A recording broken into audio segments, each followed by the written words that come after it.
বাগজান তৈলখাদৰ অগ্নিকাণ্ডৰ ফলত ক্ষতিগ্ৰস্ত হোৱা নতুন ৰঙাগাঁওবাসীক উচিত ক্ষতিপূৰণৰ দাবীৰে তীব্ৰ প্ৰতিবাদ সাব্যস্ত কৰে গাঁৱৰ প্ৰায় 4 শতাধিক ৰাইজে।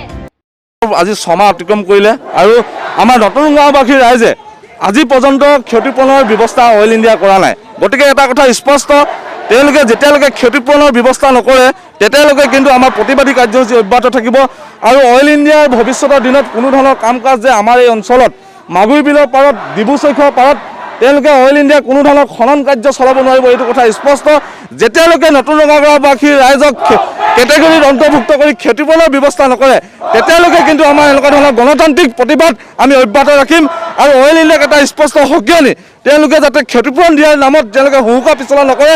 তেওঁলোকে যদি ভৱিষ্যতৰ দিনত এই অঞ্চলবিলাকৰ পৰা তেল খনন কৰিবলৈ তেওঁলোকে আহে তেওঁলোকক কিন্তু ৰাইজে উচিত প্ৰত্যুত্তৰ দিব আৰু তেওঁলোকে আমাক অতি শীঘ্ৰে নতুন গাঁওবাসীৰ ৰাইজক বি কেটেগৰীত অন্তৰ্ভুক্ত কৰি তেওঁলোকে উচিত ক্ষতিপূৰণ দিবলৈ আমি অইল ইণ্ডিয়াক দাবী জনাইছোঁ।